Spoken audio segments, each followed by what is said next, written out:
How to use split screen in iPhone devices. First up, open up the App Store in your device by searching it up in the app list. After this, go to the search icon in the bottom right corner and type in split screen option. Click on this and search for this.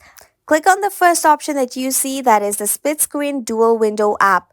Do the needful and then download this app in your device. This might take a few seconds or even up to a few minutes. This app is called the split screen dual window and will allow you to open different apps in split screen mode. Once it is downloaded, open the app and then agree to the company policies. After this, you can see that this has allowed you to open your screen in split screen option, as you can see on the screen. Here, you can even use different kinds of applications and different kinds of screens in top and bottom sections. And this is how easily you can use split screen in your iPhone and iPad devices. I hope this tutorial helped you. Thank you for watching and do subscribe to our channel for more such useful videos.